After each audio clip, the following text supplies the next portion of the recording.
Hey guys, എല്ലാവർക്കും എൻ്റെ YouTube ചാനലിലേക്ക് സ്വാഗതം. അപ്പോൾ ഇന്ന് നമ്മളൊരു വെറൈറ്റി വീഡിയോ ആയിട്ടാണ് വന്നിരിക്കുന്നത്. അപ്പം നിങ്ങൾക്ക് തംബ്നെയിൽ നോക്കിക്കഴിഞ്ഞാൽ തന്നെ മനസ്സിലാവും നമ്മൾ ഡ്രോയിങ്സ് ഒരു ഡിജിറ്റൽ ലൈഫ് കൊടുക്കുകയാണ്. സാധാരണ വരച്ച ഒരു ഡ്രോയിങ്ങിന് നമ്മളൊരു ഡിജിറ്റൽ എലമെൻറ്റ് വെച്ചിട്ട് ഡിജിറ്റൽ എലമെൻ്റ് അല്ല, റിയൽ ലൈഫ് എലമെൻറ്റ്സ് വെച്ചിട്ട് അതിനൊന്ന് ഡിജിറ്റലി ക്രിയേറ്റ് ചെയ്യാൻ ശ്രമിക്കുകയാണ്. അപ്പോൾ നിങ്ങൾക്ക് നിങ്ങളുടെ ഡ്രോയിങ്സ് ഇങ്ങനെ കാണാൻ ആഗ്രഹം ഉണ്ടെങ്കിൽ നിങ്ങൾക്ക് നിങ്ങളുടെ ഡ്രോയിങ്സ് എനിക്ക് ഇൻസ്റ്റാഗ്രാമിൽ അയച്ചുതരാം. ഇതാണ് എൻ്റെ ഇൻസ്റ്റാഗ്രാം ID. സോ എനിക്ക് പറ്റുന്നതാണെങ്കിൽ ഞാൻ ചെയ്യാം, എല്ലാം പറ്റുന്നൊന്നും ഞാൻ പറയുന്നില്ല. അപ്പോൾ ഇതൊരു ടൈം ലാപ്സ് പോലെ നിങ്ങൾക്ക് കാണാൻ സാധിക്കും. എല്ലാ കാര്യങ്ങളൊന്നും ഇതിൽ എക്സ്പ്ലെയിൻ ചെയ്യില്ല. വീഡിയോയുടെ എൻഡിൽ ഞാൻ എനിക്ക് വന്ന ചാലഞ്ചസ്, ഞാൻ എന്തുകൊണ്ടാണ് അത് റിമൂവ് ചെയ്തത്, അങ്ങനത്തെ കുറച്ച് കാര്യങ്ങൾ ഒരു ഡിസൈൻ പെർസ്പെക്റ്റീവിൽ ഞാൻ അതിൻ്റെ കുറച്ച് ഡീറ്റെയിൽസും കാര്യങ്ങളൊക്കെ പറയും. സോ നമുക്ക് വീഡിയോയിലേക്ക് കിടക്കാം.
അപ്പോൾ നിങ്ങൾക്ക് വീഡിയോ ഇഷ്ടപ്പെട്ടെന്ന് വിചാരിക്കുന്നു. അപ്പോൾ എനിക്കിതിൽ വന്നിരിക്കണ മെയിൻ ചാലഞ്ചസ് എന്ന് പറയുന്നത് നമ്മുടെ ക്യാരറ്റ് എന്ത് ചെയ്യണമെന്ന് എനിക്ക് ഭയങ്കര കൺഫ്യൂസ്ഡ് ആയിരുന്നു. കാരണം ക്യാരറ്റ് ആ ഒരു ക്വാളിറ്റി ഉണ്ടായില്ല. പിന്നെ ഞാൻ ഉദ്ദേശിച്ച പോലെ ക്യാരറ്റ് ആ TV-യുടെ ഉള്ളിൽ ബ്ലെൻഡായി പോയില്ല. അതുകൊണ്ടാണ് ഞാൻ ക്യാരറ്റ് അവസാനം മാറ്റിയത്.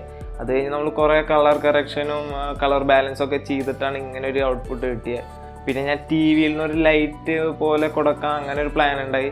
അപ്പോൾ നമ്മുടെ ബാക്ക്ഗ്രൗണ്ട് ബ്ലറായ കാരണം അതും കുറച്ച് ഡിഫിക്കൽട്ടീസ് ഉണ്ടായിരുന്നു. പിന്നെ ഞാൻ മൗസാണ് യൂസ് ചെയ്യണത്.